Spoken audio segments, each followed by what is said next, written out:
I love you.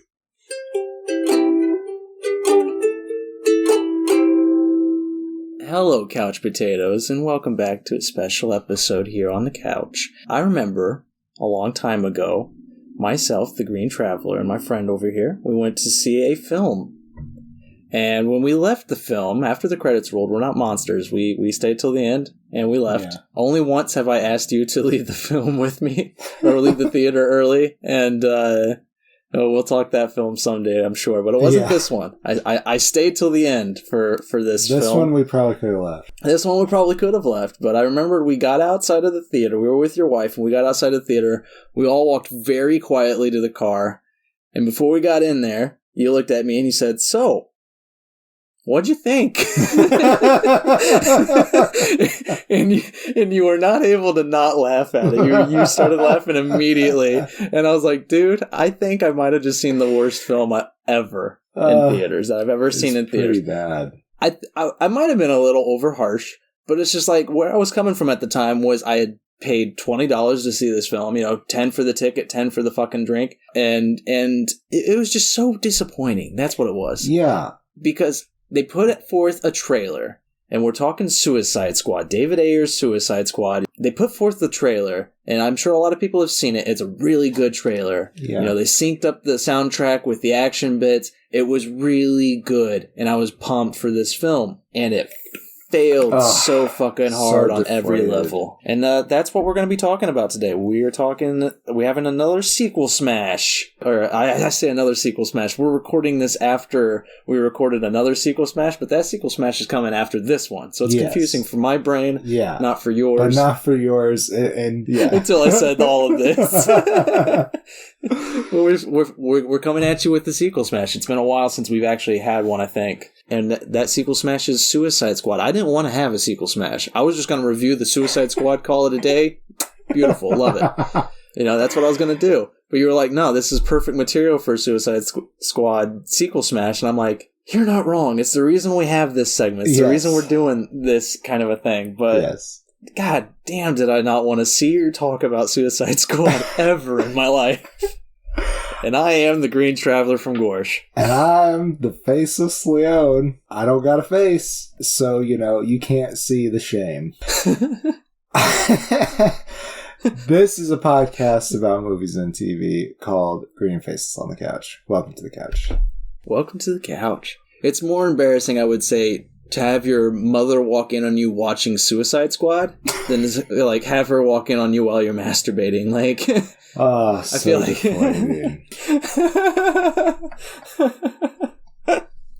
But it's the truth. This movie is so bad on every level. It's not even bad in the way that The Room is bad. Like, The Room is bad in a way that you're like, oh my gosh, this is so incompetent, it's funny. Yeah. This is just so... It's competent and just garbage. Like, they have the material here for goodness, and it just sucks. Yeah, and it feels pretty obvious to me that there was a different movie, and it just got all cut to shit. And I'd be curious to see what was going on with that other movie. Right. I'll talk specifically the parts where I'm like, okay, this is where they decided to change everything. Yeah. When we get deeper into it, but... Yeah, this was the epitome of DC Comics producers or Warner Brothers producers or who have you stepping in and being like, no, we don't want the director and the creators to have that much say over this. We have a specific story we want to tell because our marketing guys have done a lot of like studies and surveys and all this shit, and they know this is specifically what the fans want for all of these things. So rather than just giving you the free will, we're going to like control the fuck out of this. Yeah. And like, I don't know how much of this to blame on David Ayer, and I don't know how much of this to blame on the producers. I don't know. Because it's like, I've never actually listened to a review or read into anything about the behind the scenes of this. This movie just pissed me off so much that I just didn't fucking care. But it's just like, I don't want to put all the blame on David Ayer when it so clearly feels like a producer thing. Yeah. Oh, yeah. Somebody came in and was like, hey, this shit's too dark, too heavy. But the title of the movie is Suicide Squad. Yeah. There's not much more subject matter that is heavier, really. No, exactly. And the sad thing is, like, not to get into the sequel yet, But James Gunn stepped in and was like, hey, this is how you handle heavy material and still cover it with a shit ton of comedy. Yes. He knows how to blend the two really well, and it's fucking great. And that's why I do want to blame a little bit of it on David Ayer, because you can always do that, what is it, Alan Smithy? The fake director is just like, I don't want my name to be part of this. I got the job done. I want the paycheck. I'm out. Like, don't put my name on this. And like, there's directors who have done that, and they credit the movie. I think it's to Alan Smithy. I think that's the fake director name that people use. I see. And it's like, just do that. Just don't put your name on it. If it wasn't yours at heart, if it was the producer stepping in all over it, then make a fucking stand. Do something. Like, get the paycheck, get the job done, but make sure it's known to the public that you are not okay with the final product. Right. Because then the public's going to do what I did and go out and see it for $10 fucking in the theater and get really bitchy about it, like I am right now. Yeah. Either way, Fuckers. we probably would have done that because this is a bad movie. Yeah, it's true. I still would have seen it just to get mad about it. I'm American. That's what we like to do. We like to get mad about things. I would say that I recall that you and our buddy Dan were very excited about it and getting me excited because it was something that you never expected there to be a movie about is Suicide Squad. Right. Because it's such an offshoot of the comics. Exactly. Like, again, as I've said all the time, I'm a blockbuster bitch. When I read DC Comics, I read Batman, I read Superman, I read their offshoots, I eat that shit up. But the odd character out, the Suicide Squad characters, the Teen Titans, I mean, I'll read the Teen Titans occasionally, but it's like those groups that are not the big blockbusters, they don't usually excite me. They don't draw me in. Right. But there was something about the fact that they're going to make a movie out of it that I was like, well, that's an interesting idea. Like, why would you choose them and not do The Flash first or not do Aquaman or... Yeah, and I was still waiting for that Flash movie. What's the fuck going on with that? It's coming soon, yeah. I think like 2 years. They have it planned for next year, maybe. I don't remember. Thought he was supposed to be the fastest. I mean, what the fuck? Well, he's always late. He's always late, though. Oh, okay. Yeah, Barry Allen can never be anywhere on time. Yeah, just do Wally West then. Yeah, the first footage that I've seen of the Flash movie hasn't excited me. Like, there's something like monochromatic about the DC world that just, it's so bland and like 2D. In the movies, that is, not in the comic books. Well, yeah, sometimes in the comic books, but like it is 2D because it's a comic book. But yeah, I get it. Aha.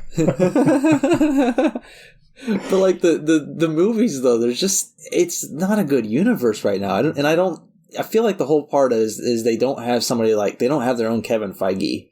They don't have somebody polishing the fuck out of everything to make it work. Yeah, like I feel like Zack Snyder was kind of in that position, but he was just a producer, and he did what a good producer does and kind of lets it go. But there was other producers that didn't do that.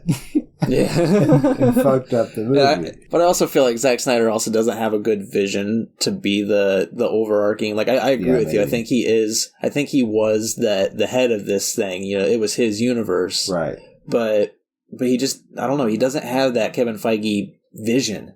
And I'm not talking actual vision. I'm talking Kevin Feige's foresight. Yes. So because he does have, as a director, a vision. I always like his films, but he definitely has a vision. Right. But like for a franchise, it's like overall, I kind of felt like they're just like, I don't really know what to do, what we need to do next to set up this next big event.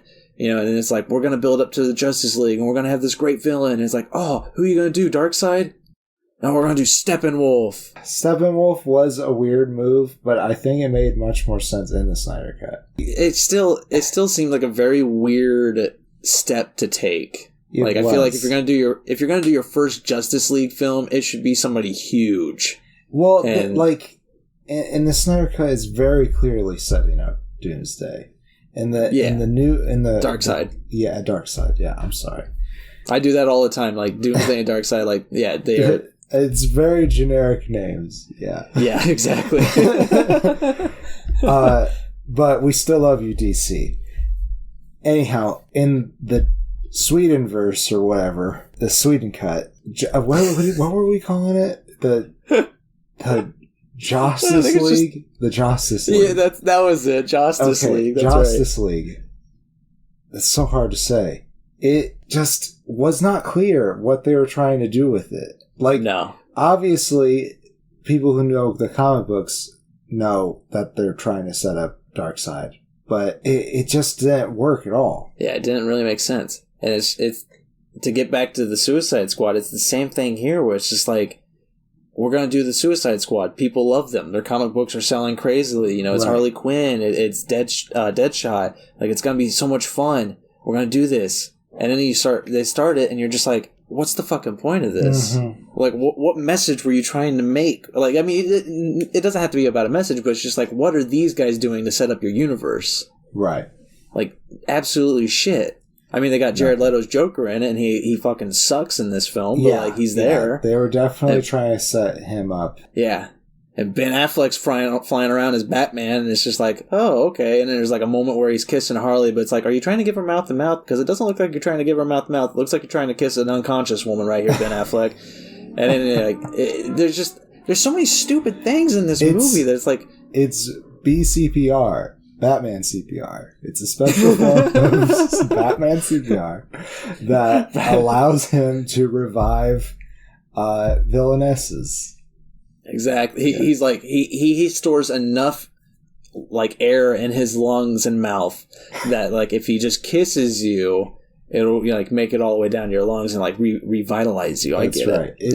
It is an ancient technique. But people learned so long ago. Oh man, it's dumb, man, and like, okay, let's get into the Suicide Squad 2016, directed by David Ayer. So here's the team: you got Will Smith as Deadshot, you've got Margot Robbie as Harley Quinn, you've got Jai Courtney, I can't remember how to pronounce it, sorry. Playing Captain Boomerang, who is a very fun Flash villain. Like I love him, one of the greatest rogues. But sorry, Jai, not my version. I don't know. He's fun. Right. Yeah, he's fun. But like this film doesn't know. A major sin of this film is it doesn't know how to use a lot of its characters. A lot of them are just pointless, useless, and Captain Boomerang's is one of them. They don't do anything with him. He was more fulfilled in the trailer than he was in the movie. He was more fulfilled in the Suicide Squad, the sequel. Yeah, where he's in it for 5 seconds. For sure. Other characters on the squad, you have Adewale Akinwumi Agbaje. Sorry if I pronounced that wrong. I think you did a good job. Thank you. He plays Killer Croc. And you have Cara Delevingne playing the Enchantress, I believe is the character's name. Yes. Is there anybody else on the squad? I know I'm missing somebody. We got Joel Kinnaman playing Rick Flag, which is the military officer that they are reporting to. And he's got some men under him, including Scott Eastwood. Correct. I guess that's important. Then there's there's the pyro guy.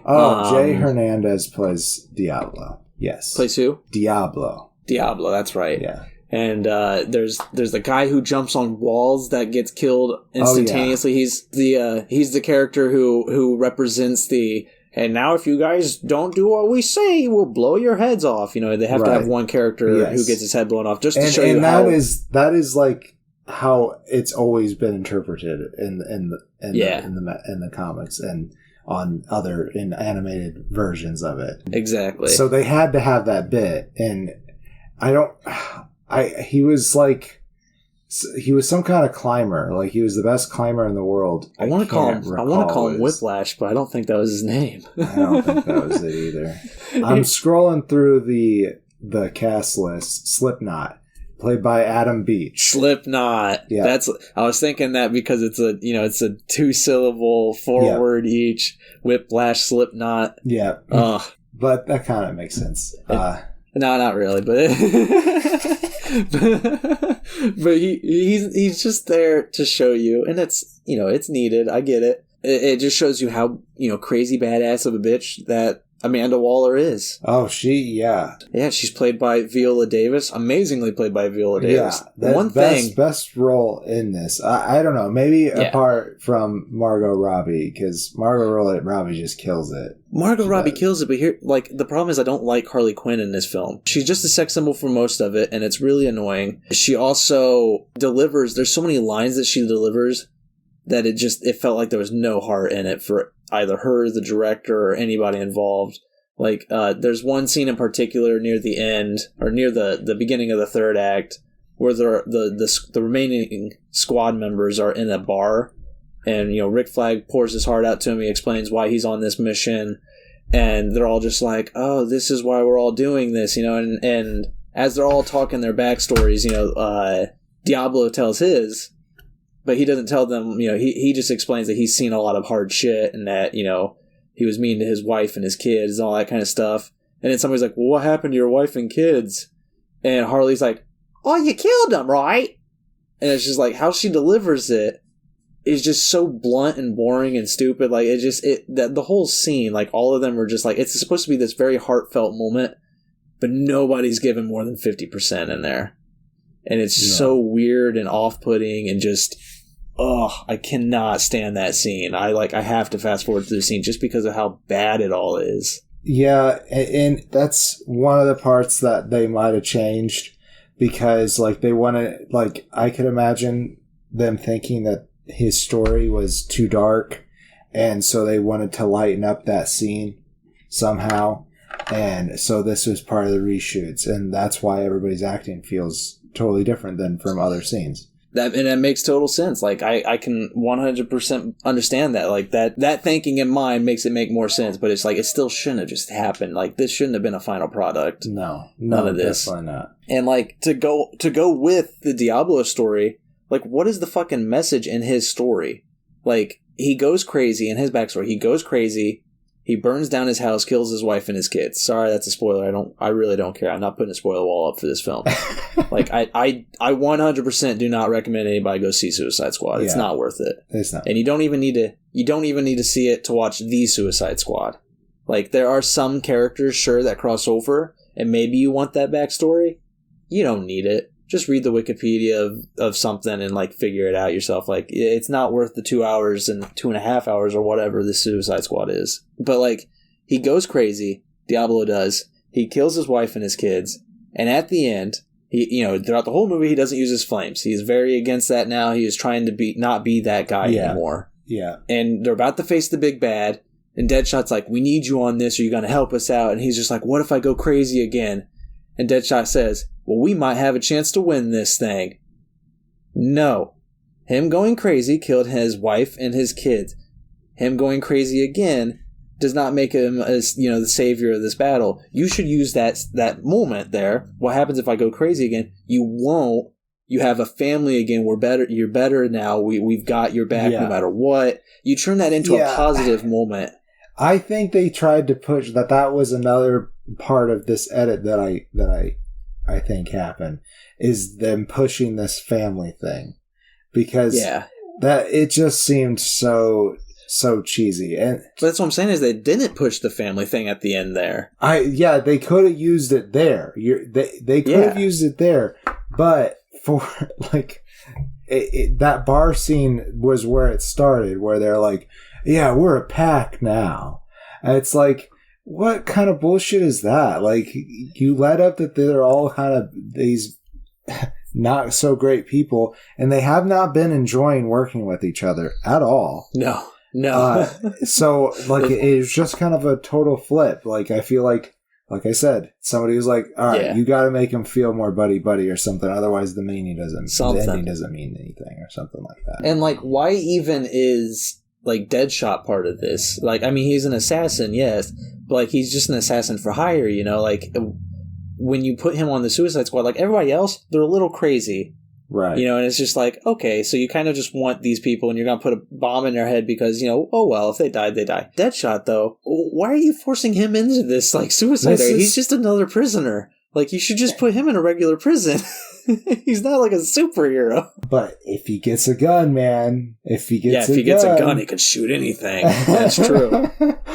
So, okay, though, I see, but he is necessary as a liaison between the super unstable team and the military unit, because he knows how to be stealthy and stuff, and he's like, hey, we do have to kind of work together. But it's just weird, though, because it's like he's the only one with a family, kind of. Like, the others probably have family, but you don't go into it at all. Right. But, like, he's got a daughter, and, like, he's on a like, level of criminal where you would still expect him to have some kind of, like, visiting hours or something. You know, he doesn't seem like, I don't know, we're gonna walk him away in an asylum where you would get most of your other criminals for the Suicide Squad. Like, and I don't read the comics, so maybe he's a main character in the comics that I just don't pay attention to. And as the Suicide Squad, I mean, his involvement just seems weird to me. Like, and I don't like Will Smith in this film. Like, I like Will Smith. I don't like him in this film. It's not his greatest role, for sure.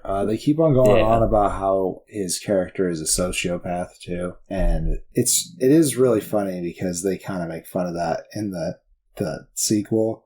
They do. Right. I think Idris Elba was just put in that movie to make fun of this role, I think. I know. He literally is. Idris Elba, who's he played? Bloodsport, I think is the name. Yeah. And it's literally just the exact same character, just with Idris Elba instead of Will Smith. He's British, and he can use any weapon. He can turn anything into a weapon. And with Will Smith, you also have the issue of being a high named actor. You know, top. Yeah, I guess maybe A list. I don't know where Will Smith would fall. I would put him in the A or B list. A list. Let's be honest. Yeah. But when you have an actor like that playing a character who typically wears a mask, the actor and their agent is going to make it part of the contract that they don't wear the mask. Right. It's like, you know, with Robert Downey Jr. when he became Iron Man. They had to force those shots where you can see his face in the mask. Right. You know, you had that close-up view of the HUD and everything around him because that was in his contract. You couldn't just have him flying around with a fucking mask on. He wants his face out there. Exactly. But the HUD shots make more sense than just ripping off the mask, which looks like it's armored in the middle of combat. Exactly. Like, he should be wearing the mask whenever he's fighting, but he wears it in one fucking scene, I think. Maybe two. Maybe two. I don't know. He says, whenever I put this on, people die. Don't you understand? God. It's just dumb. Everything about it's dumb. Oh, it makes me just so freaking mad. Like, I don't... There's so much to talk about that it's just... It just makes me madder and madder the more I talk about it. Because I mentioned it before, I do want to talk about the places where I feel like they came in here with a brush and changed things. Okay, so let's just talk actually just this big part. So, the Enchantress, she is really the big bad of the movie. She's not a controllable entity from the actor who was playing her. June Moon, which just awful name, is the character that Cara can you say her name? I say Delevingne. I don't know if it actually is, but okay, we apologize. But anyways, June Moore does not have control over the Enchantress. She is possessed by the Enchantress. And the Enchantress goes and wakes up her brother, and very suddenly there is a scene where the Enchantress, whose look is very much like The Ring. Yeah. Super muddy. Long black hair. Long black hair that's very dirty, and she... Desaturated skin tone. Yes. And kind of smoky stuff coming off of her. I would wager that was her original concept. And then, when she gets in contact with her brother, who she has released, he gives her a new heart or something. I don't know. There's this bit with Amanda Waller trying to control her with her heart. It's really dumb. Yeah. Because it doesn't end up mattering at all. Yeah. No, not at all. Really dumb. And the best part is the Enchantress captures Amanda Waller, and instead of just fucking killing her right there, which is what she should have done, she's like, "You're gonna tell me how to conquer your armies." What do you mean conquer her armies? You just took over a whole fucking city. Just do just that do 1,000 you more got times. This like weird machine thing that's gonna do nothing for the field. Yeah. I feel like that was an ad. So her brother gives her a new heart, right? I really don't know what they're trying to do for that scene, but she suddenly just changes costume, and now she's in this green dress type thing with this headdress and everything. It's very bright, especially compared to what she was before. And, you know, if you watch the film with less criticism than I did, you might just be like, okay, she had like an upgrade. Okay, that's interesting. Yeah, something. But then later in the film, when they're doing the final battle, all of a sudden, she's just that muddy attire again. It just shifts back. Because she got angrier is what it looked like they were trying to portray. I think all that shit with the green dress and stuff was added in with the add-ons, including the big like spirit machine or whatever she was making. There was probably some other really intense dark storyline between her and Rick Flag that they didn't think they could sell well. And I honestly would be much more interested in like a horror Suicide Squad. Yeah, that would have been way more really interesting. Cool. Yeah. Yeah. And I think that's the movie that we were supposed to get, and we didn't. And that would have been like far more interesting and more compelling, because that was the one thing that this film had for it that it just did not understand how to milk at all, was the relationship between the villain and Rick Flag. Yeah. Because Rick Flag's in love with June Moon, but she's possessed by the Enchantress. There's a lot there. That's really cool. They didn't play with it at all. No, it's really bad. And it's like, and when she escapes, when she gets away to like awaken her brother, you're left wondering, how did Amanda Waller not plan for this? Like, did she really trust Rick Flag this much that he would be able to keep an eye on her like this? Like, that's the dumbest shit ever. Yeah, it makes no sense. And I had something from there that I'm just like, I'm blanking on. Oh, when I rewatched this film, because again, I didn't want to. I wanted to have just watched it once in 2016 and called it a fucking day. Right. Like a ruined 2 hours, but something, I can forget about it and be okay with it. But like when I was rewatching it, I had completely forgotten about the entire plot with her brother, with the Enchantress's brother. I forgot there was even another villain in this. I thought it was just the Enchantress.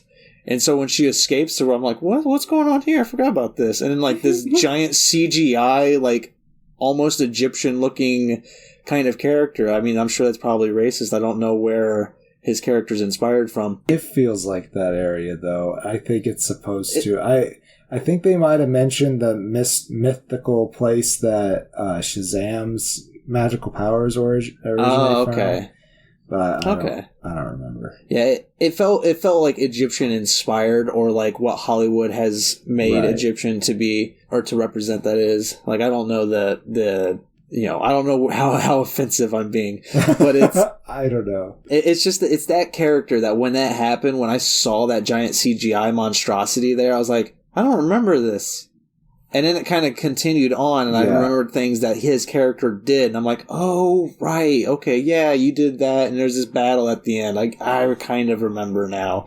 But, like, blocked him completely out of my mind and throughout 2016. All I remembered from it was really just Harley Quinn and Will Smith. Right. I think that's because I think you blocked it out because I think they just added that shit in. Yeah, maybe. Felt like it was disconnected. Yeah. And then like another thing that I don't know if this was added in or not. I didn't do any kind of research on this film, but I feel like Jared Leto and the whole backstory with a lot of these characters was kind of just kicked into the script after the fact. Very disjointed as well, for sure. Oh, and I can't stand any scene of Jared Leto's Joker in this movie. Like, it hurts me to watch a Jared Leto Joker scene. It is so bad. I'm sorry. I know people like Jared Leto, and I don't hate him. I think as an actor and as a person, he can be good, and there's definite talent within him. And I don't blame him for a lot of his choices on the Joker. They are bold and very risky, and I encourage that. That's great. It's bad in this. It's awful. I have it written down in my notes as vomit, diarrhea. That's what That's what that performance provokes in me in this film. And it's not just funny. Like, not in any way. And, you know, like, the Joker doesn't have to be, like, ha ha ha ha funny. No. But he's got to be, like, that dark, twisted funny. And there's no humor. There's no humor in the shit that he does. I don't think that is entirely his fault, though. Because there's nothing in the script to give him that. No. Nothing. The Joker tells jokes. They're bad, and it's great. Right. Because it adds to his horror. And a lot of this film and a lot of that backstory is showing the relationship he has with Harley and how he just uses Harley. You know, that's a huge point in the comics and in her character, is that she has overcome the Joker because she was in an abusive relationship, and she's gotten out of it, and now she's a fucking hero in the comics, and it's great. Right. It's a really fun story to follow, and it's almost always entertaining. She's in a great relationship with Poison Ivy, and it's fucking beautiful, and I love it. Yeah. And it's like, if we're going to do a movie that is set where we already have an experienced Batman, you know, it's Ben Affleck, he's already old, he's fought Superman as a 40-year-old kind of thing. We have an experienced world. Why does Harley have to just start off in this? Why can't we just say, fuck this stupid abusive relationship, we're not going to give it any screen time, and we're going to make this character who we're trying to pass off as an anti-hero in the very first movie here, why don't we just make her already kind of seeking other relationships? Right. I don't like the Joker being in this movie at all. It doesn't need to happen. It could have been part of her backstory where she's like, I've overcame this, I'm doing this now. Like, I'm trying to be a better person, so sure, I'll join this squad and try to actually do some kind of help, even though the consequences are me getting my brains blown off. Right. There's so much more to do that could be more compelling, but instead we're going to use her as a sex symbol and just do a lot of very stupid sexist jokes and just constantly have her in clothing that is incredibly revealing and, you know, shoot it at such an angle that we just make sure her ass is right in the center of the shot. All the ass, all the time. And I can't say that I didn't enjoy it in 2016, but, you know, you had to pick something to enjoy out of this movie. I will agree with that. There had to be something. Like, there's just so many dumb, useless moments, and one of them is when she, like, breaks the fucking glass to, like, take one piece of jewelry that doesn't affect the film at all. It's just so we can have a shot of her bending down, and it cuts to Rick Flag, and it's like, it's completely unconnected shot. Like, her breaking the glass, like, it's the beginning of a scene. Like, it cuts to her breaking the glass, and she bends down, and it cuts to Rick Flag, and he's like, what's wrong with you guys? And it cuts back to her, and she's like, we're bad guys, it's what we do. And that's the end of the scene. It's like a 10-second moment that should have just been like, the editor's like, yeah, this is stupid, cut out. Yeah. Like, it doesn't do anything. No, and that's this whole film. Yep, that is true. This is my closing statement, because I want to get on to something better. That's the whole fucking film. I give it, no joke, half a star. It's the lowest grade. It's the lowest grade I can give. More than New Legacy? Less than a New Legacy? Jesus. Like, I feel like no film can get a 0. If you put something out, that's better than a 0. You know? You did something. You did something. And this film did something, and that was make me vomit. And that's a half a star. That's what I give it. Not worth your time whatsoever. I'm not going to complain about it more. Enough with the negativity from me. All right. I don't know how you're going to feel about this. You said you're done with the negativity, but we'll see. Because I did not think it was completely and utterly unwatchable by any means. It still gets half a face. It's not a good movie. I do not recommend this movie in the least. But if you were going to give it a full face, then we wouldn't going to be friends. Yeah, no. It's not deserving of that. But okay, I guess I'm about to put a spoiler for our own show, so you guys have to hold on. We recorded out of order, and I don't want to fuck around and mess it up. So, my closing statement is it's a bad movie. I would be interested to see that first movie. I don't know. Who knows? But I imagine it's still not that great. Yeah, I imagine like, whereas the Snyder Cut was a better movie, but at the same time not a good movie. Like, it was still fun, but it's like, you almost hit the mark. I liked it way more. I liked it way more than that. I liked it way more too, but it's just like, I would still, like, I don't remember what grade I gave it then, but now it's like definitely seeped down to like a 2.5 level. if I didn't give it, I probably gave it 3 stars last time, but like it's dropped a lot. But like there was still competence there, and it was still, when you watch the Snyder Cut, you're like, okay, I see what you're trying here. And then with David Ayer's cut of Suicide Squad, I feel like I still wouldn't see what he was trying here. Like it still feels like even with everything we were given, there's not enough pieces to make a good movie out of it. Because all of the good pieces don't fit together. Yeah, no, they don't. Yeah, there's it is how it is. There's even at least one interesting thing is the VAT scene, I think. The VAT scene. With Harley and Joker. That is the only interesting Joker scene, I think. Oh. And it's disgusting. Yeah, when he comes out of the water and he's wagging his tongue, Oh, yeah, it's disgusting. That's the scene that I start hurling at. The part I find interesting is Harley jumping into it. That's how into the Joker she was. But I do think they do a good job in her next 2 movies with that particular storyline. So yeah, I agree. I think the next ones, I still don't remember the Birds of Prey and the Emancipation of Harley Quinn or whatever it's called. I think that's exactly right. Did I get it right? Of one nice. Harley Quinn. I don't know. I don't remember enough of that movie. Right, to say. Okay. It's the exact same as most DC movies. I watch them once and I'm like, that was okay. And then 2 weeks later I'm like, what happened in Aquaman again? It's like Harry Potter 5 for sure. Yeah. Let's move on to James Gunn and a decent movie. Well, welcome back, everybody. We took a tiny bit of a break so that we could re-up our joyful meters. And here we are, ready to talk about The Suicide Squad. Yes. What was that other one? It was a Suicide Squad. It was a Suicide Squad. I just don't remember what it was called. Yeah. No. But this one's the Suicide Squad. Yeah, so we are. And I appreciate the naming scheme because what they're trying to do here, or what I assume James Gunn is trying to do, is be like, hey, the last one doesn't matter, guys.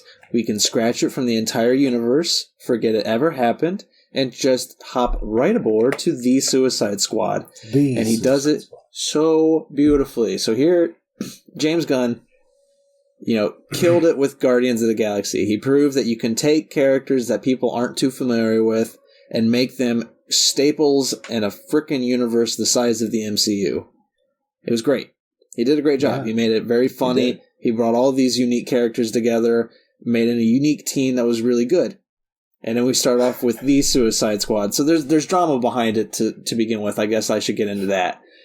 James Gunn was fired from Marvel for some inappropriate tweets he made a long time ago when he was very young and stupid. And while he was fired, DC was trying to look for a replacement for David Ayer because they had decided we're going to do a Suicide Squad 2 because it made a shit ton of money because people went there and got upset about it. But it's made money, so we're going to do a sequel to it. And so they're going to do a sequel. Obviously, you're going to bring your director back. That's typically what you want to do with the sequel, is give them another chance. Well, David Ayer was attached. He was still part of the position. But then he decided, I want to do a different thing. I want to do Gotham City Sirens. So he stepped off the project to go do Gotham City Sirens, which I don't know if that's ever going to see the light of day. I don't know what DC Cinematic Universe is trying to do right now. Who knows? It might still be in the plans. That's great if it is. I want to give him another shot, and maybe the producers will step back from it and we can actually get a good picture. Who knows? I don't know. As much as I was saying that other movie was 2 movies cut together or whatever, I bet that other movie probably wasn't that good. Right.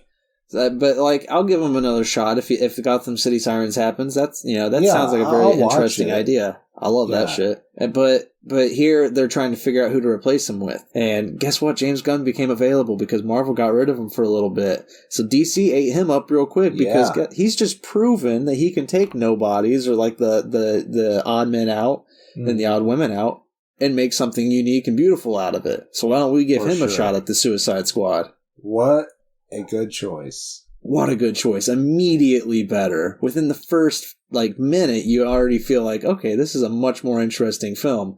And within the first 10 minutes, you're like, all right, I'm on board. This is so crazy, over the top fun shit. I love it. So right off the bat, you have a new team with some staples. You have Rick Flag still there. You have Harley Quinn still there. Captain Boomerang's on the airplane too. He's still with the team. And we still got Idris Elba. He makes a return. He's still in it. Dead Sport. Dead Sport. Bloodsport. Or Bloodshot. Bloodshot.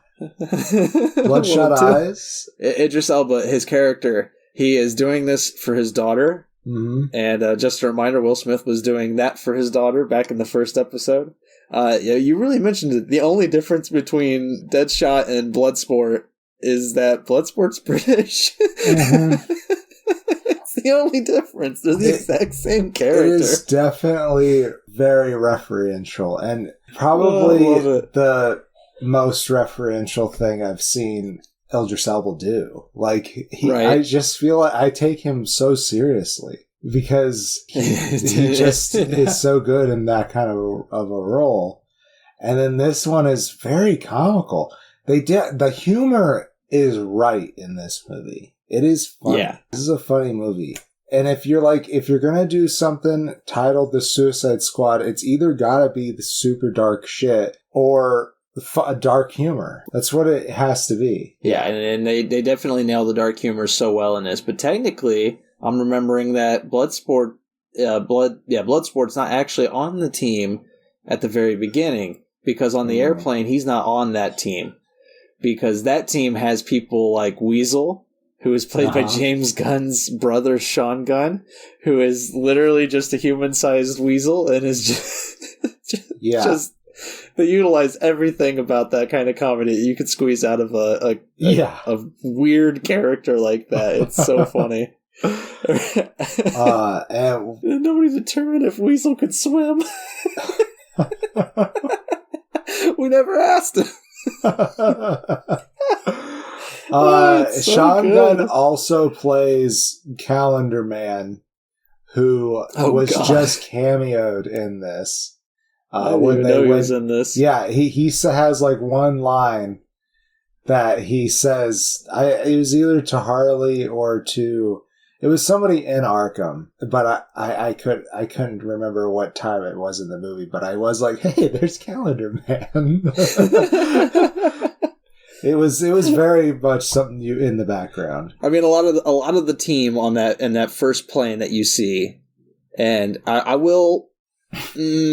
I don't think I'm going to put up a spoiler wall for the intro, but we might have to put one up later on when we get into it. But the first 5 minutes, I don't mind spoiling it too much because that's the hook, and I think the hook is so good that I want to give it to you, because if you're not going to watch The Suicide Squad because of the David Ayer 2016 film, right? I want to give you the hook because it tells you everything you need to know about what you're getting into with James Gunn's Suicide Squad. Yeah, the Suicide Squad. Yeah. The only other person I really remember, there's two other people I really remember on that first team, besides the people we've mentioned already. There is his name Peter Davidson, the actor? He's the comedian. Pete Davidson. Pete Davidson. I'm sorry. I know a lot of people love Pete Davidson. I'm not a huge fan. I hardly know him. I think he's okay, but he annoys me. And so I'll say it up front. His character is just constantly dropping some really annoying jokes that work for the script, and I'm just like, oh man, you're funny, but at the same time, you're annoying the fuck out of me. Like you immediately start hating his character, but all right, I can stand this for the movie. But then he gets shot in the face in the first 5 minutes. And it's so graphic and so beautiful. And I'm just like, yes, they shot Pete Davidson. I was like, this is going to be great. His character's name, by the way, was Richard Dick Hertz. He went by Dick. Oh, my God. His name was Dick Hertz. I don't remember his comic book alter ego. Blackgate. Oh, my gosh. Blackguard, excuse me. Blackguard. Okay. The other character that's worth mentioning, though, is TDK. The legend. The detachable kid, played by Nathan Fillion. I didn't know it was Nathan Fillion until I looked at the cast list. Oh, He's such a beautiful man. But, like, just the fact that he was like, because he's the kind of actor that's like, I don't care if you're going to put a mask on me. I'm in it for the fun of acting. Oh, yeah, for sure. And the detachable kid has such a small role, but it is so fucking funny. Like, it's everything about this intro is just absurd and great. We also got Michael Rooker. I know a lot of Walking Dead fans out there would like to know. Got Michael Rooker playing Savant, and the beginning of the movie is definitely set up for him to be the protagonist. But we switch gears real fast. Now, again, I'm gonna spoil one thing, but then from here on out, I'm gonna try my best not to be too spoiler heavy. Right, because it's brand new. Yeah, but we move on from the first team to the actual team when the first team is basically massacred on the beach. Except for Rick Flag and Harley Quinn, who make it out. And Javelin's Javelin. Oh my god. But that also includes Jai Courtney. So people who were huge Captain Boomerang fans in the first one, if you're coming back just for Jai Courtney, yeah, we're sorry. You probably won't want to come back just for Jai Courtney. He's not in it much. Come back for other reasons. Did he even have a line? Like, I don't think he had a line. Well, they were talking on the airplane. At least Harley was talking at him. Okay, yeah, because I feel like I didn't even recognize that he was with them on the airplane, like, until they got there and he had his death moment. Like, I feel like that was the first time I saw him in the entire movie was when he just smiles and waves. Yeah, I recall Margot Robbie saying, "Oh, hi, Boomy." But besides that, honestly, I don't remember. And Margot Robbie, they utilize her so well in this movie. Yes. Like, everything about Harley Quinn, so much better. There's not as much, like, sexist jokes. There's not a lot of, like, putting her as eye candy for the camera.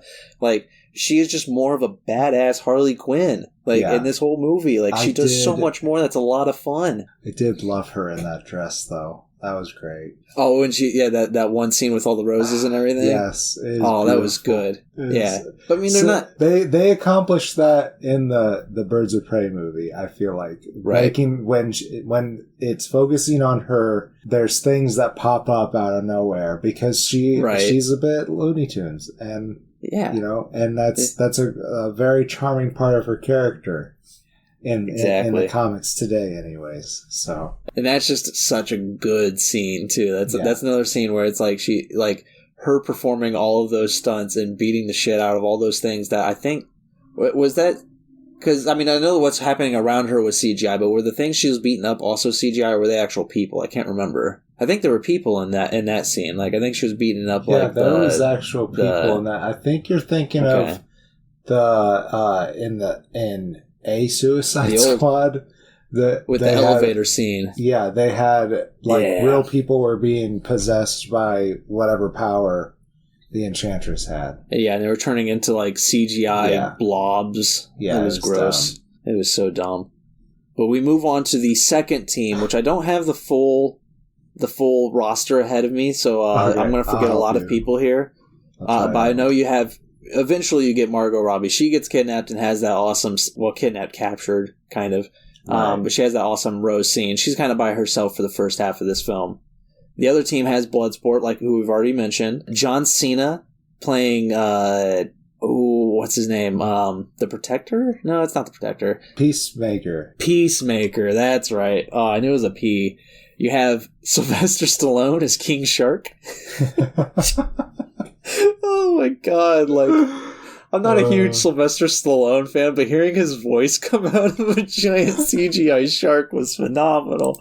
Oh, it was a good choice. It was really good. Honestly, a very endearing character. Yeah, he has such a small role, but like they use him really well. Yeah, like he's not integral to what happens, but like no, he's like the Olaf character for sure. Which I hate to use that specific example, but that is when we were like, this is what Disney does. Right. They have to have this side character who's not human, but just human enough. Just human enough to have maybe a little bit of a B plot that doesn't matter to the movie. It's like Bob Ross. I've been watching a lot of Bob Ross recently. It's like when he adds those sticks, when he just takes the palette knife and cuts into the board. It's just another dimension. It's not needed, but it adds to the painting. It adds to it. It didn't add to Frozen. I mean, a lot of kids loved Olaf, so I guess from their point of view, it added a lot. And you know what? Maybe as if I watched Aladdin for the first time, I wouldn't have been a fan of Apu. But exactly. I love that monkey. There's also part of the team,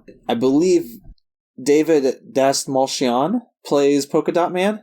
I believe that's the correct actor. Yes, it is. I don't know if that's how you say his name, but I really enjoy his acting. I've seen him in a few things. Yeah, he's a good actor. Yeah, Happy is this really strange TV show that you guys should go watch. I don't know because some people are going to watch it and be like, this is the strangest, most obscene thing I've ever seen. But I think it was worth it. But it makes you happy. And it does kind of make me happy in a depressing kind of way. Yeah. Oh, no. It's twisted as fuck. But anyways, he's great in it. And he's great in this. The Polka Dot Man, again, it's another aspect of James Gunn that it's like, you hear the Polka Dot Man, and you're like, I don't know if I'm going to like this character. And he becomes like the fucking heart of this movie. Like, there's so much, and just so many endearing qualities to this character. He's so fucking beautiful. And something I learned after the fact was David had vitiligo, the skin disease that affects your pigmentation, I think. Yeah. I might be getting the scientific terms wrong, but like it's what Michael Jackson had. Right. And he had that. David Dastmalchian has vitiligo, and that just added to his character. It made him connect to the Polka Dot Man in such a way that he was able to make this character more endearing than you ever thought this character could be. Like, one of my favorite Batman runs is from Tom King. Now, he did some questionable things at the end, so it's like, there's some character decisions near the end of Tom King's Batman run where you're like, I don't know if this is that great. But one of the things he did beautifully was a character called Kite Man. It's hell yeah. This joke of a character who his only character trait is that he has good kites. He makes kites that he could fly around in. He's so good. And he's a robber, and he kind of robbed stores or banks by like flying into them and getting out. Like, cool. It's such a stupid character, but like by the end of the Tom King's run, he is such a beautiful character. Yeah. Every time he comes up, you remember his backstory, you remember what he's been through, you remember who he is and how he's grown. You're just like, fuck, how did Tom King take Kite Man and make him something beautiful? Hell yeah. Hell yeah. How did James Gunn and David Dastmalchian take Polka Dot Man and make him so beautiful? It's I don't know, fucking brilliant. It is the backstory. It is. He's just another character in the backstory. Oh, fuck, man. Who plays Ratcatcher 2? I don't think I wrote her name down. Her name is Daniela Melchior. And I'm sorry if I mispronounced it. It's Chior. She's another great actor. This has been like 3 weeks, maybe a month since I've watched The Suicide Squad, and her character is the one I kind of remember the least of the whole group. But I do remember loving her character because her and the Polka Dot Man have some just great moments together. Oh, yeah, for sure. So I do want to spoil just one cameo of her dad. Is Taika Waititi. And, oh God, that's right.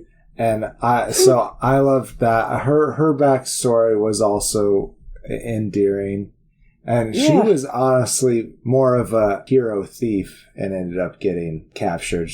So you got more of a likable crew than the last one. Yeah, it definitely makes you hate Amanda Waller so much more. Yeah. Like, I mean, you don't really like her character to start off with. She's supposed to be that very Stonewall character that you're kind of like, you block the process. Like, you are gumming up the works. I know you're doing it to help the world and to keep everybody safe and whatnot, but like, there's a cruelty to you that makes your character unlikable. And Viola Davis does an amazing job at that.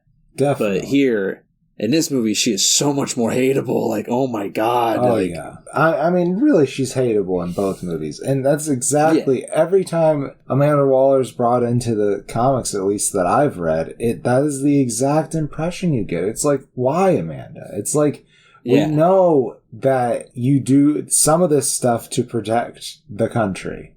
But other of it is just to twist the knife. And it's like, what the fuck? One of those decisions happens in this movie around the third act where, you know, she tells the squad to do something and they're like, are you fucking serious? Yeah. Like, we're just gonna, like, I don't want to spoil too much, but it's like, we're just gonna kind of, like, leave this situation right now?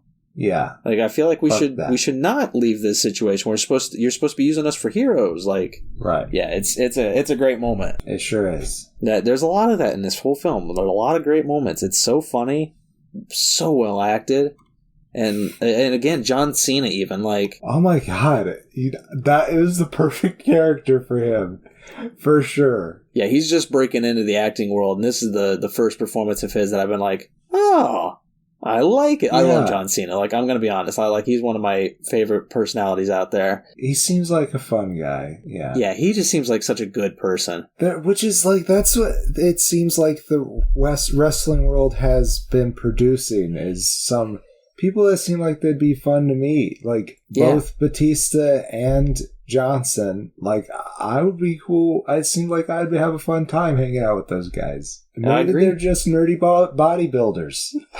Maybe, and I would love it. Like, it definitely does seem to be like the people who come to acting from the wrestling world are like that very personality where it's like, all right, I can get along with actors like really well. Like, and it's what I've been kind of doing with the wrestling world. My brother's huge into wrestling, and it's kind of fun to watch. Just every now and then, like, sit down and watch them because they just put out such a crazy performance. Oh, it's such a show. Funny. Such a show. You gotta watch it sometimes. It's so good. For sure. Like, if you've always just thought, like, wrestling is stupid, it's like, no, just watch an episode. Like, it's funny. Like, it's so good. It's just fun. Like, I mean, like, it's not something I would be attached to, but, like, it's something that every now and then it's fun to sit down to. And John Cena, though, is one of those, like, just, like, great little pieces that's come from that world. And now I'm hoping he does get more into acting and continues to do roles like this, because here he got to be funny but also serious and intimidating in a very weird way. And he pulls it off. He's like a white-collar American. And... But like I don't know if white collar is the right term. It's like upper middle class at the very least. Like he has a sense of entitlement in this particular character, and it's so weird. Like his idea of peace is, it's like, I love peace so much that I'm willing to kill every man, woman, and child to achieve it. Oh, it's good shit. And there is a post-credit scene with his character, so stick around.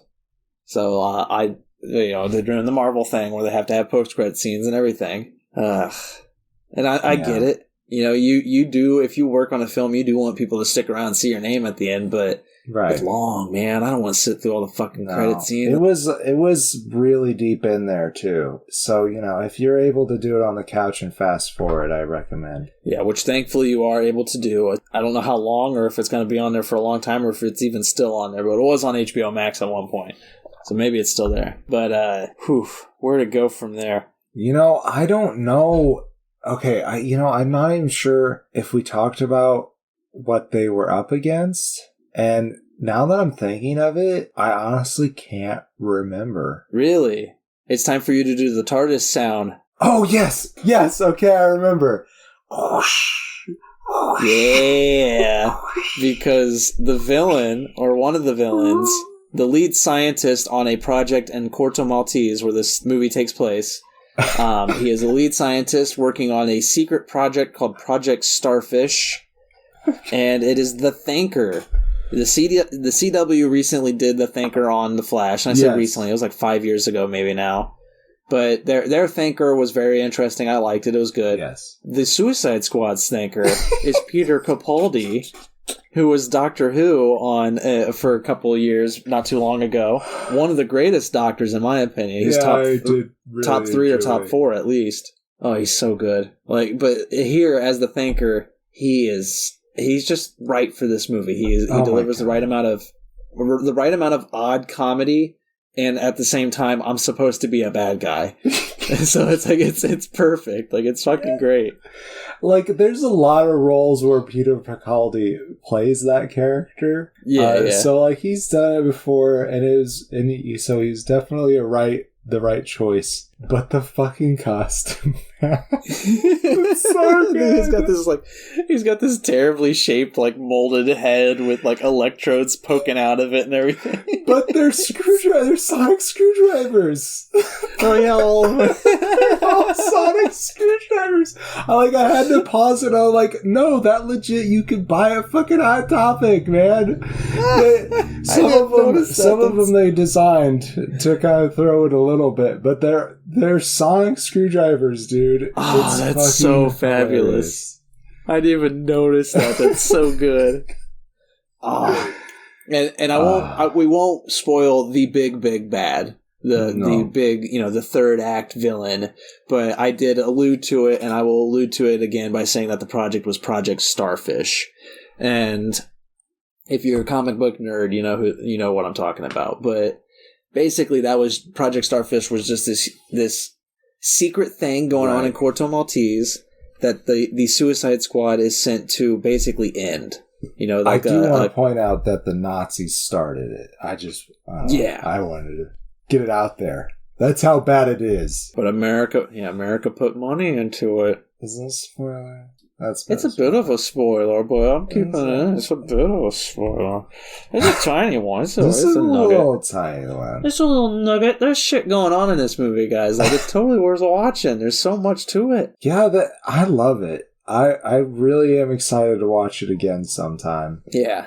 This is another one of those DCE movies that it's like, I don't get your universe still, but this was enjoyable. It's like Wonder Woman, like Aquaman to an extent. I still remember enjoying Aquaman. Shazam. I won't even say to an extent. I enjoyed Shazam. That was so much fun. I did. It was a little bit more aimed for kids than I would have liked, but of course it stars kids, so yeah, that's fine. But yeah, I felt like that's kind of what the DC EU needed at that moment too, was just a little more of a heart, a little more of a Goonies feel. Like, let's put a little bit of just like childhood fun fantasy into it. Zachary Levi as like kid in an adult body, so fucking good. That was a lot of fun. Secret review of Shazam. and the Suicide Squad, just another DCEU entry that I'm just like, you know what? If you keep doing this, I don't care how weird and garbage your universe overall is. If you keep doing these kind of films, I'm having fun. I'm on board. Yes, please, more of this. Please, just make every one of them a one-shot. Like, the MCU, sure, they have their story tree going crazy. That's cool, and we're enjoying that. But you are so behind. If you want to compete, you have to go at it in a different direction. Exactly, because do you know how the MCU got to the point where they're at now? By doing one-offs. Yeah. They did a bunch of small stories. They set up Iron Man, they set up Thor, set up Captain America. They had tiny little Easter eggs that connected everything, and then they did the Avengers film. Like, they set all the key points up before they did a big, let's get all together and do this. They were like, we're going to do Superman, and then we're going to smash Batman and Wonder Woman in there. Yeah. And then we're going to smash Aquaman and the Flash in there. And Cyborg. And Cyborg, yes, we can't forget Cyborg like Josh Sweden did. And we also gotta smash the new gods in there somehow. And we gotta set all of this up. And then, then when they jump back and do Wonder Woman 2, I think they tried to smash too much into that movie too. Yeah, it's all about trying to set up the future, and it's like, you shouldn't be worrying about that right now. You should just be having fun. Set it up. Yeah, just set it up and have fun. And James Gunn, nobody better to do that than him. Like, he just knows how to do it. He entered the MCU, and he's like, you know what? I'm going to do all these weird, odd characters, and I'm going to make them like staples in this universe so that when you do your big get-together film, you're going to have all of them in it. Yeah. And now he's done that with Suicide Squad, where not a lot of the characters from this are going to be in other films. They're not. Not to say they all die. It's just that you don't really expect these characters to be fighting with Batman and Superman. No, I mean Harley Quinn, of course. Quinn. Like, yeah, she will. Yeah. Bloodshot, 100%. Maybe. Sorry, Bloodsport, maybe. Not Deadshot, though. I don't think Will Smith's coming back to the DCU. Okay, let's do our closing statements on this movie. I feel like we could talk a lot more about it, which is a good sign. So, you guys should go out and watch this movie. I'm going to give it... And I really enjoyed it. Yeah, fuck. I guess I'll give it a face and a half. Nice. It's got everything that... making a top 100 list needs. Yeah, it's a lot of fun, and I don't know if it's just lack of producer interference or if it's just James Gunn completely. I have no idea. It just seemed like everybody had more fun with this film. There was more heart. It doesn't seem like it was a lot of reshots or anything. Maybe there was a lot of reshoots, but who knows? The pressure was off. It's like we can't do worse than the last one. That's true. Yeah, they already fucked it up. We can't do any worse. Man, all the characters, you connect to them. You all have good storylines. We're not spending a shit ton of time telling backstories like the first movie did. First movie, like, oh my god, the first 30 minutes is just backstories for all these different characters. Like, I don't fucking care. Get to the movie. Yeah. In this film, they're all just there. First 5 minutes, you're on Cordo Maltese getting the shit done. Here we go. Yeah. And it's a fun action crazy right after that, and John Cena's in it. And some people have problems with in medias res, but... it really worked for this particular movie. Yeah, it's good. Well handled. I give it 3.5 stars. Fuck yeah. Actually, no, it's still attached to the old film. I'll give it 3 stars. If it was its own thing. Yeah. I mean, it technically is all by itself its own thing, but it's still the naming scheme alone. Just like sequel. It's still sequel. trying to replace. It's trying to replace something. It's like putting a Band-Aid over a scab. Like you can still kind of see it. Like, especially with a huge scab and it's like very black and stuff, you can still see it through the Band-Aid. So it's like, what the fuck are you even trying to do? But it still is a sequel because of the references to the first one. Yeah. And because you have characters that are carried over and acknowledge that they know each other from the past. Right. So you must assume that it's from a Suicide Squad. Yeah, and all the characters in that last film, though, that are here, they all get to shine more. Even Captain Boomerang, I'm sorry, Jai Courtney, but I loved your performance in the Suicide Squad so much more than what they tried to do with your character in the first film. I mean, even Joel Kinnaman as Randall Flagg. Oh yeah, I don't know what that character was in the first one. He was rough. That was a rough guy. Again, there's a good story there. They didn't know what to do with it, and here you got somebody who's far more entertaining and endearing. That as you go along, you're just like, oh no, what's happening? Yeah. I just remembered when he's captured and he's like, well, he's not really captured. He's with the rebellion forces, and the Suicide Squad goes to rescue him. He kills the people that they're supposed to protect. Yeah. So fucking good. Oh my god. This movie's good. It's 3.5 stars. I'm just joking. It's 3.5 stars. Easily wins the sequel smash. The whole purpose of this show was the sequel worth it. 100% yes. 100% yes. Yeah, and you wouldn't have expected it. You don't need a Suicide Squad to watch it.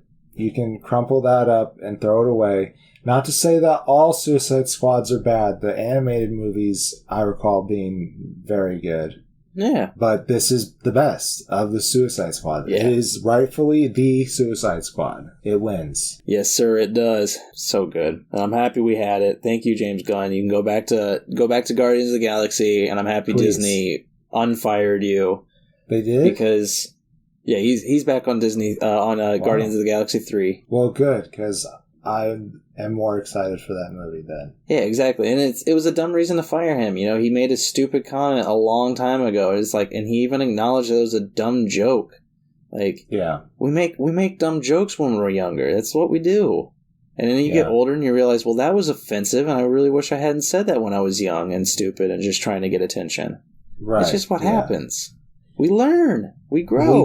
We do learn and grow, but there are definitely some examples where they are trying to make up for what they did, or it's happened so long ago that they have thought about it all their life and they're willing to do whatever it takes, Yeah.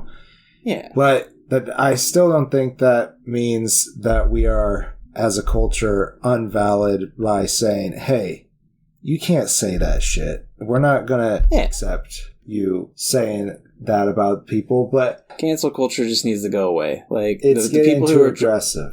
Yeah, people are digging very deep to find things to make everybody look bad. Yeah, it's just another moment where people just take it too far. Just make it a point that it's a bad thing to do and just move on. Yeah. We need to stop focusing on the negative and focus on the positives. Yeah. And I think, if you're ever if something is pointed out to you like that you gotta do the right thing, which is follow the example of Dan Harmon, and even James Gunn is like, hey, I apologize for this. And, just own up to it and be like, I understand why this is wrong, but it happened and I tried to deal with it. But if you stand your ground and are still so strongly for whatever it was that you said, very stubborn in your ignorance. Of course, private companies are going to be like, I don't want to be associated with that. Exactly. Yeah, if you're going to be stubborn in your ignorance, like the one lady from The Mandalorian, Gina Carano, you're going to do that, then there's probably going to be consequences. Some companies are probably not going to work with you if you don't really, and you don't have to agree with people's image. But if a company's going to pay you millions of dollars, they want you to agree with their image. Right. You're a huge asset to their image. You're portraying what they want you to portray. So they're going to cut ties. But James Gunn, it's all in the past. He's acknowledged it. He's learned. I don't know if he's learned all of the right lessons, but he's learned some lessons. Right. Yeah. Strange note to end on, but. I guess we're gonna. I think at the very beginning we put out a PSA and said we're not gonna hold back our opinions. So there you go. There's some opinions for you. But I've been the Faceless Leon, and I am the Green Traveler. Safe travels and good night. Green and Faceless on the Couch is a proud production of FictionWorks 19. If you like the show, please show your support by rating and reviewing us on Apple Podcasts. Like, follow, subscribe, wherever you might listen. We also now have a Patreon account. If you feel so inclined to support us in a financial manner, please become a patron by visiting patreon.com/greenandfaceless. You can also find more information about us on our Facebook account or on the FictionWorks 19 Instagram account. Thank you so much for listening.